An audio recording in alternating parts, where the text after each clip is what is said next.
Salut amis ENTP, je peux pas commencer la vidéo comme ça avec vous. Salut amis ENTP, j'espère que vous pourrez suivre cette vidéo jusqu'à la fin malgré le fait que je vais peut-être parler trop lentement. Je fais vraiment de mon mieux pour que je sois dynamique, etc. Et qu'est-ce que je fais? Je donne plein d'infos inutiles dans cette intro.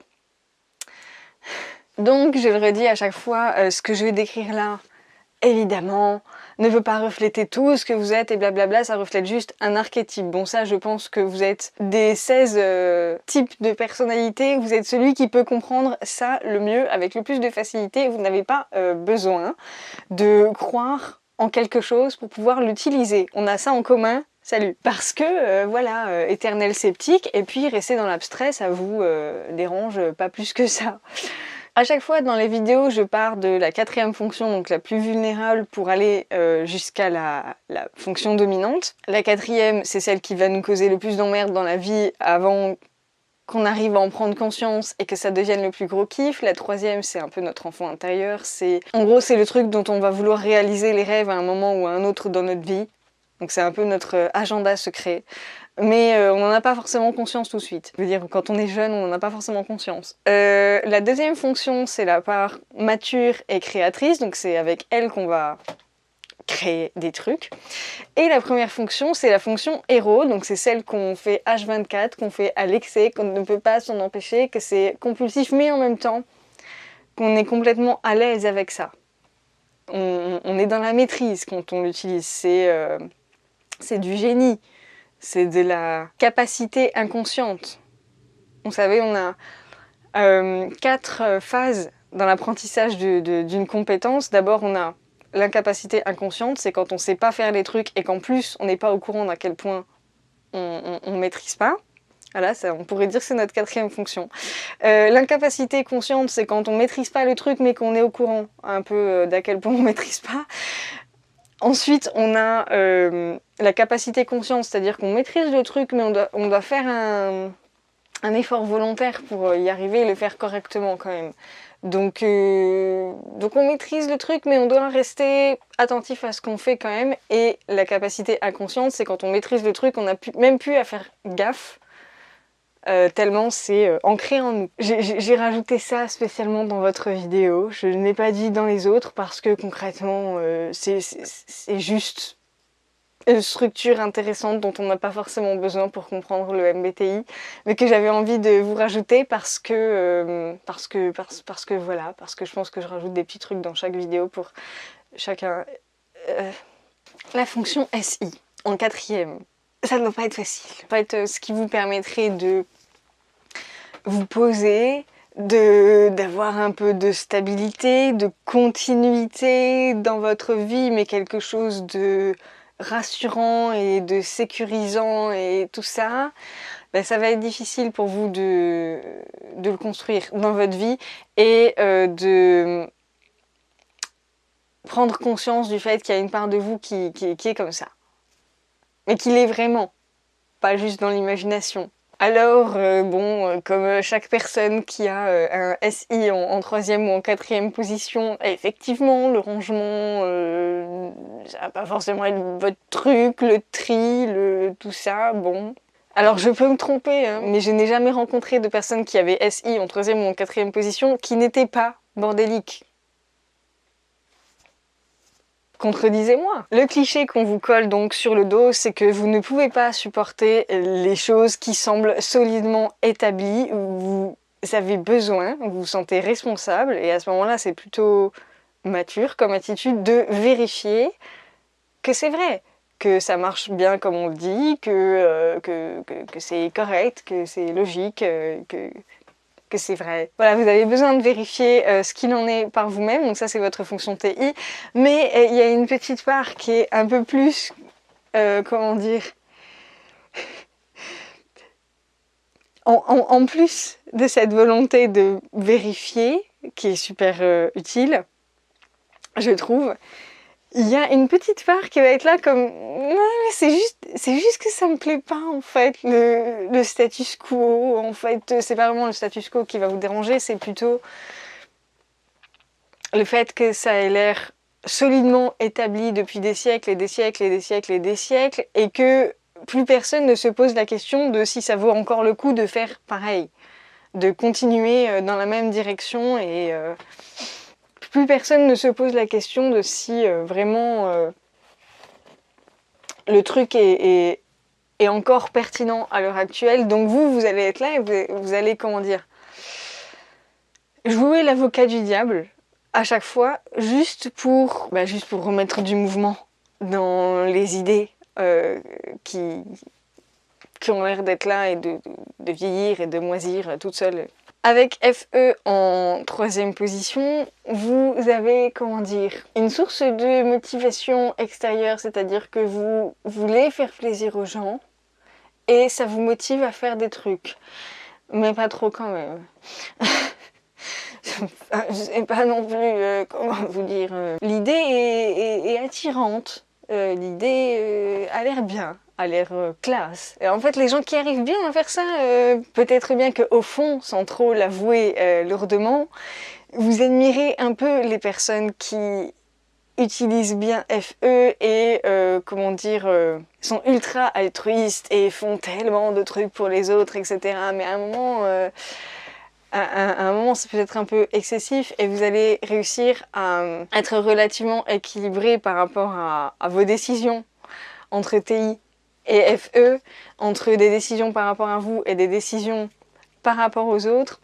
Il n'empêche que, comme à chaque fois dans notre troisième fonction, on veut penser qu'on est doué à ça, qu'on est mature avec ça, qu'on arrive bien à le faire, et donc on va être ultra attentif pour bien le faire correctement. Mais c'est-à-dire qu'on va être ultra attentif sur des détails. Et ça, c'est valable pour... à chaque fois qu'on utilise notre fonction en troisième position, on va faire ça. Et on va être ultra attentif sur des détails qui, en fait, ne sont que l'aspect superficiel de l'enjeu qu'on veut avoir. C'est-à-dire prendre une décision par rapport à ce que veulent les autres. Donc ça peut s'exprimer comme un excès de politesse ou au contraire un excès d'impolitesse. Dans tous les cas, c'est soit vous serez en soumission ou en rébellion par rapport à ce que veulent les autres, mais c'est le gros truc. Genre, vous allez pas le faire à moitié, c'est la fonction enfant. Hein. Donc soit ça va être oui, mais les manières et les machins, et on va tout faire pour être la personne la plus agréable du monde et la plus soumise du monde sur le moment, et être là et avoir un grand cœur et machin. En apparence, parce que vous serez dans le stress et que vous avez l'impression que c'est ça qu'il faut faire sur le moment, soit vous serez plutôt du genre à réagir à votre fonction FE en troisième position, vous serez plutôt du genre à prendre le parti complètement inverse et à être complètement dans des attitudes un peu nonchalantes, genre vous en foutez vraiment de tout. Et c'est soit l'un soit l'autre, c'est parce qu'à chaque fois c'est un peu trop poussé à l'excès avec la peur de mal faire, et au bout d'un moment on peut plus, comment dire, supporter ce genre de pression extérieure où on s'oblige à faire comme tout ce que veulent les autres, donc on jette le bébé avec l'eau du bain, et à ce moment-là on n'en a plus rien à foutre de ce que veulent les autres et on fait que ce qu'on veut. J'ai remarqué qu'il y avait ces deux tendances-là avec le FE en troisième position. Alors que les fondements de FE, quand c'est utilisé de manière relativement mature, c'est pas tout à fait les bonnes manières, la politesse, le faire plaisir et le faire des petits cadeaux. Oui, il y a de ça, mais ce n'est pas tout à fait ça. Et si ça t'intéresse, je t'invite à voir la vidéo que j'ai faite sur le sujet dans les playlists de ma chaîne. Donc j'ai fait les 8 fonctions dans leurs 8 positions de la pile. Donc toi tu pourras voir la vidéo sur la fonction FE en troisième position et quand elle est en deuxième ou en première position. Si tu veux équilibrer ton axe TI FE, donc tu verras un peu ce qu'il y a en dessous des apparences sociales de caméléon qui plaît à tout le monde. En deuxième position, tu as TI, donc ça j'en ai déjà un peu parlé avant, c'est tu te sens responsable de vérifier que les trucs soient vrais avant de les intégrer, de les mémoriser, de les garder en tête, bref. Et du coup, pour toi-même, dans ta vie, tu vas avoir tendance à, comment dire, quand tu t'es mis d'accord avec toi-même par rapport à un truc dont tu voulais dans ta vie ou dont tu ne voulais pas dans ta vie, ça va être tchac, tu vas couper net et prendre la décision et ce sera fait.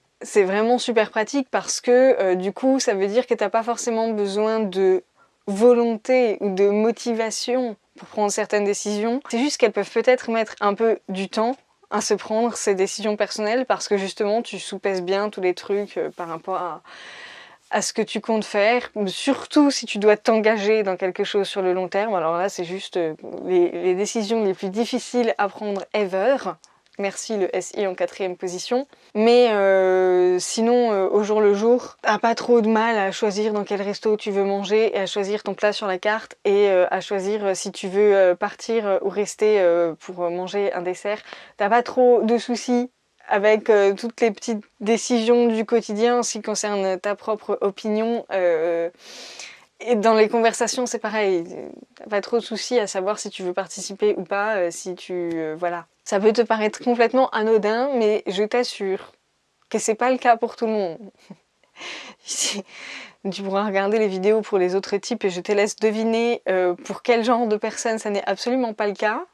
TI en 2e position, c'est beaucoup plus que ce que je viens de décrire qui a l'air complètement anodin. Disons que, vu de l'extérieur, le fait que TI vous permette ça, ça a l'air mais tellement pratique, ça a l'air d'un gain de temps incroyable. Ce qui nous amène à la fonction dominante, donc NE, intuition extravertie.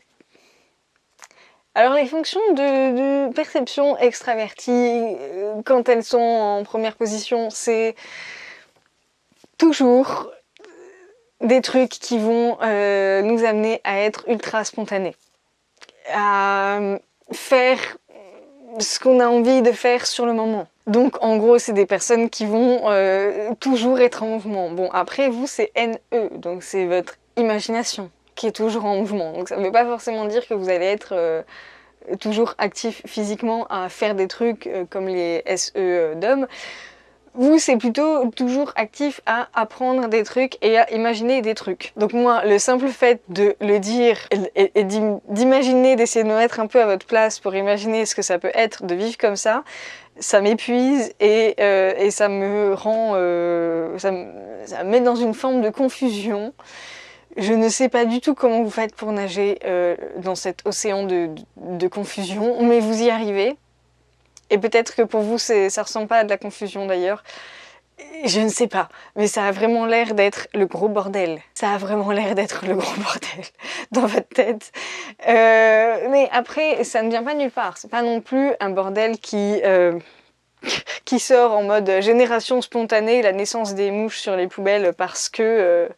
voilà, pouf. Non, pas du tout. C'est pas des mouches qui naissent toutes seules sur les poubelles. C'est des idées excessivement créatives et qui en fait ont un sens profond puisque votre fonction NE est toujours reliée à votre fonction SI. C'est le même axe. Donc bien sûr, le NE il va prendre beaucoup plus de place et le SI une toute petite place, mais en fait c'est comme si on mettait, vous savez comme dans les films de science-fiction quand quelqu'un arrive avec un tout petit carré et le place dans un réceptacle, et ben le tout petit carré c'est votre fonction SI, on le place dans le bon réceptacle et ça fait une espèce de kaléidoscope de machin. Tout part de votre fonction SI et après ça va faire des figures et des choses avec votre fonction NE. Donc en fait, on dirait que votre imagination vous crée des choses random et des connexions complètement random entre les divers éléments qui vous viennent en tête. Et c'est pas du tout random. En fait, si on remonte à l'origine du truc, ça vient de votre SI, donc de ce que vous avez appris par le passé, que ce soit en mode scolaire, genre vous avez lu des livres ou je sais pas quoi, ou que ce soit vos expériences de vie. Alors je ne sais pas si ça va beaucoup vous plaire que je vous dise qu'en fait votre fonction la plus chaotique est quand même au fond un petit peu organisée, mais moi ça me fait beaucoup rire, donc voilà. J'adore vraiment la fonction NE. Je le dis à chaque fois que je le peux parce que tout le monde ne veut pas regarder toutes mes vidéos, mais j'adore vraiment la fonction NE. Et ça m'inspire beaucoup pour le mood que j'essaye de transmettre dans mes vidéos. J'essaye de ne pas rester dans le cliché des INFJ et d'être un peu beaucoup plus créative parce que dans ma vie j'ai rencontré beaucoup de personnes qui utilisaient bien NE. Disons que quasiment tous mes amis proches sont des utilisateurs de NE et du coup c'est... moi j'ai associé ça à quelque chose de vraiment très très chouette qui m'inspire énormément.